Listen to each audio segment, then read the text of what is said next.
Please remember that all the opinions in the show are those of the host and should only be taken as food for thought. We're in no way telling you to do anything.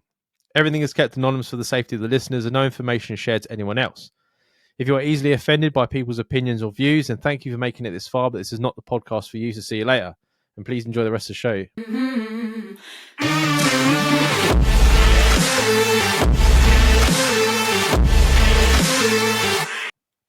Coming up to the 2-year mark, you guys must feel excited and proud for the audience you've created. Definitely.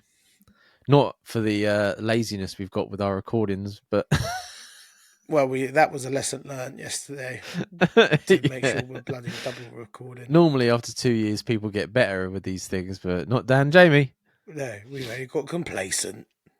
I have a dilemma, though, and I do not want to be judged on it too badly.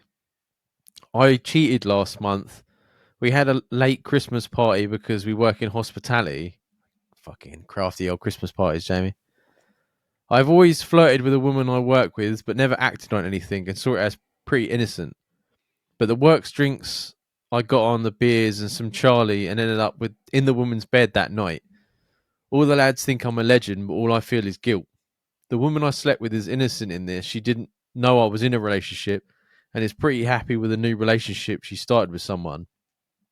Not to mention my girlfriend. What do I do? I'm willing to take the toll on the TMNH judgment for this. I love seeing TMNH. It's like seeing like the Ninja Turtles logo. Yeah, that would be pretty cool. Or like make that up for concept art. On like the what's like the metal drains they have in America. Anyway, I feel bad for this guy because when you read his email, like you can feel that he just feels like shit about it. Yeah, he is feeling guilty. I think the only way to alleviate the guilt for yourself and to like give yourself a fighting chance really is, which would go against anything any advice I would give over 10 years ago. I would say I would own up to it if I'm feeling that guilty over the situation, and it's a situation where people know about it, that you work with, and that there is a possibility of it reaching your partner. Then I would own up to it and get ahead of it, and I think it will make you feel better, even if you end up ending the relationship you're in, and obviously you don't want that. I think the fact that you've got ahead of it and you've told her yourself and it's come from you would be better than her finding out from some like snarky remark from a colleague in a year's time. Yeah, it's difficult because good guys feel guilt, right? Yeah. Like we could say, like, oh, you know, you feel guilty about it and you're punishing yourself enough that you don't need to tell her, but you're just going to feel shittier and shit. Like it's not going to be it's not just going to go. And we always say we don't condone cheating on this podcast, but I'd be hypocritical to say that I've never done it in the past, because I have. Like before Charlotte, I cheated on quite a few girlfriends. So it's I wouldn't say it's judgment. I would say it's what I would do in the same situation. Yeah, you got to, like, you've done something silly in there. You just got to basically take your beats for it. Yeah, that's the only way you get rid of the guilt. Like I understand, like your mates being like, "Oh, top lad." Yeah, but they're not the ones living through it. But that's what we said in the last episode, right? With the guy was like, "Oh, the woman doesn't want to cheat," and all that sort of stuff. And it's no, not it wasn't that. What was the other one? The one, the guys told the woman no, and she said she doesn't mind that he's got someone. Yeah, like she's got no reason to feel guilty after that. Like she's trying to have sex with someone that's taken, and she doesn't have to deal with any of the backlash. Yeah, exactly. They're not connected to it in that way. And the lads will egg you on because they're not connected to it in a way, and there's Saint Juicy going on. Like they'll probably, if they're in relationships, they'll probably be trying to live through you at this point. Yeah. because you're doing something that they probably want to do. Mm.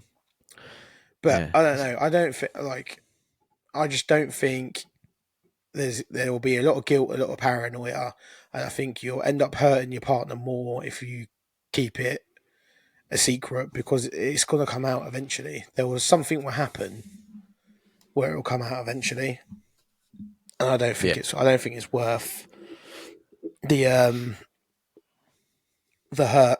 I think if you hurt her now and it's recoverable, if you lie about it for a year and it all comes out, then there's no coming back from that.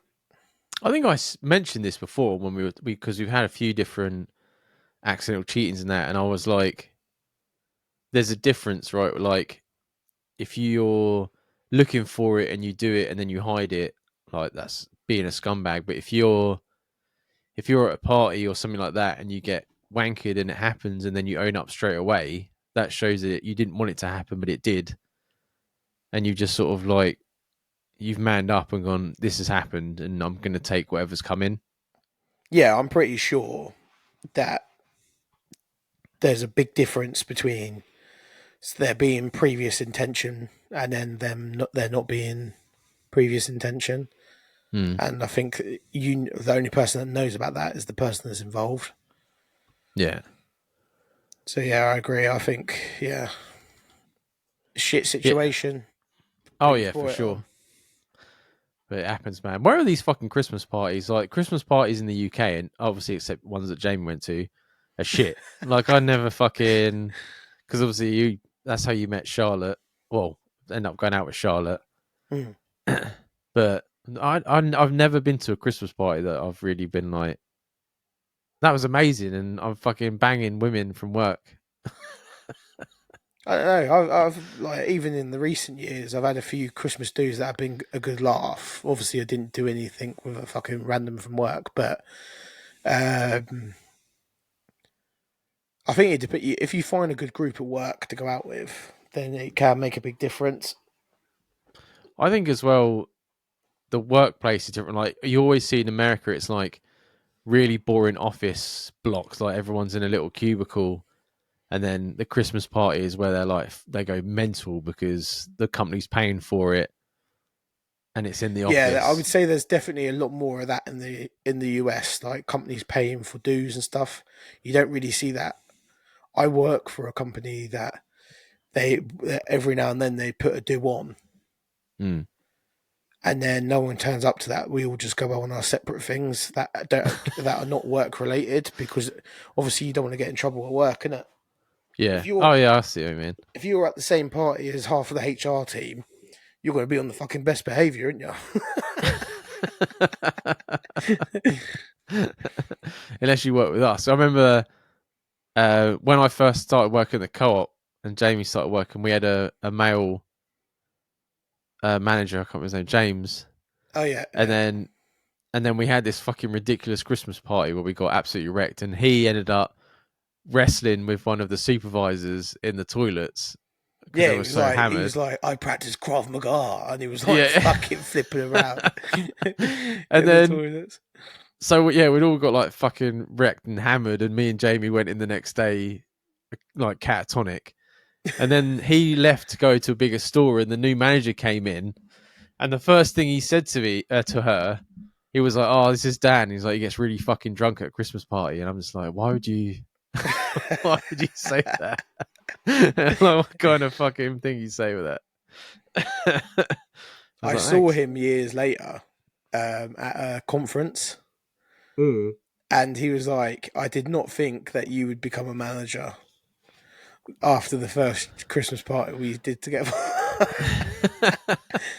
Because it was Coming like a from him, Beatles themed night. Do you remember? It was like so shit, and I was it was like, "What shit. the fuck is this?" So everyone just started getting on it, and it was I like, was fucking wrecked. "Oh man." I remember waiting out the front for a taxi Mm. and then getting in it, and he must have stopped about two or three times for me to stick my head out the door and throw up, Oh and then he man. carried on going I again. went to a nightclub by myself. Oh mate, I was fucking gone. I remember Karen being like, "Dan, what are you doing out here?" And I'm like, I'm waiting for a taxi." Yeah, that was a fucking. Yeah, my work don't really do. The Filipinos had a Christmas party. The so funny because I've only got one of them on my Facebook. I let Mm. slip through, and at Christmas there was like all these photos of like hundreds, well not hundreds, tons of Filipinos in this hall, and then you just see my Russian supervisor in the middle because they're all like 5 foot and he's like 6'1" or something. You just see them all stand there like little kids, and then you see And his he's tall like guy in the fucking back. Gandalf leading the fucking Yeah. hobbits around. Yeah. Fucking hell.